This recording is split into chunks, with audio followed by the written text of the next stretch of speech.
Alright guys, I'm here with the next MMA welterweight champion. This is Mike Bernhard, also known as El Gringo Diablo. Mike, how you doing? I'm doing fantastic. Show us your left ear here. He said not to get this angle, so I want to make sure I got it. That's a nasty looking cauliflower. How'd you get that, Mike? A lot of hard work and dedication. But, you know, the chicks dig it. Awesome. So you just finished one of our biggest training sessions so far. How do you feel? Man, I hope we keep it up. It's great when there's 18, 20 guys on the mat because you get a lot of different partners that you don't normally get to train with. So the intensity of the class was great. Excellent. And you just had a big win in Costa Rica, right? I did. Kimura the guy in 45 seconds of the first round. And people ask me, how in the world did that happen? Well, I messed up a takedown and ended up on my back. So I get to show off some of my brown belt jiu-jitsu skills. Yeah, I think that's a first for you, right? To be on your back. Yeah, it's my first time on my back, and it didn't last too long. So now people have something else to be scared of, besides getting knocked out. Yeah, everybody's on notice now. Mike's a threat from any position. Wonderful. So what do you have coming up now, Mike? Right now we're in limbo as far as what I'm doing. I'm trying to get a fight in December, maybe in Costa Rica, possibly fighting in Ohio in January, on January 9th, and then we're shooting for like a bigger fight in February. I'm just trying to stay active and you know, increase my record. So what's your record standing at this moment? 6-1. Awesome. So, and how many of those are finishes?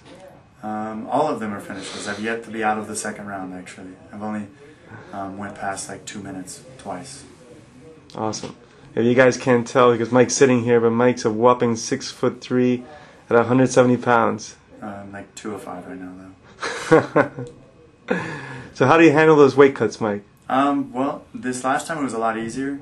I used to just kind of make up a diet, and it probably wasn't like the most healthy thing, but I actually picked up a nutritionist, Stace Hoke from Max Muscle Fort Lauderdale, hooked me up with a meal plan and all of my supplements, and did my body fat measurements. So now we kind of got scientific with it. So and this time I was bigger than ever, stronger than ever when I made the cut in September, I think it was, when I was supposed to fight, and I felt great too. Awesome. So is there anybody that you're looking out for right now that you just want to go and kick their ass? Who is somebody out there that you want a piece of? Well, there's one guy ducking me right now.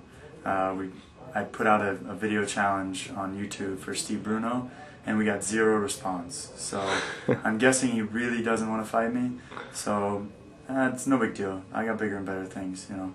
Maybe I just want to fight like a UFC vet or something next.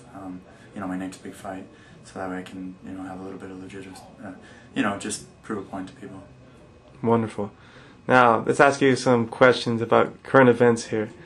What do you think of the last fight card in Strikeforce, Fedor and Rogers?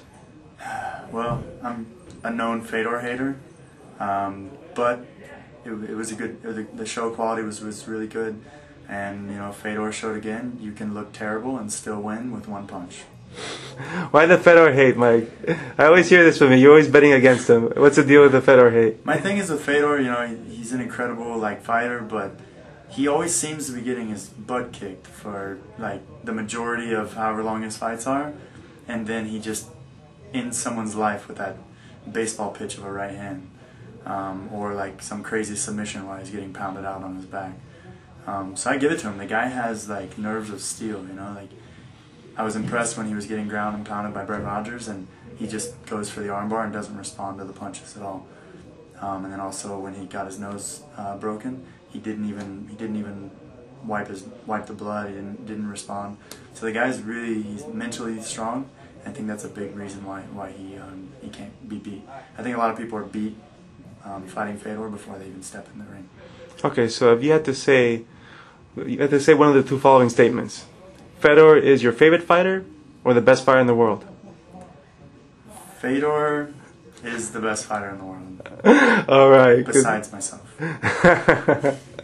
Excellent. And how about the fight that I was more interested in watching, particularly for you, was Mayhem Miller versus Jake Shields. What did you think about that fight? I didn't watch the fight, but I read the the play-by-play, and it went exactly how I thought it was going to go.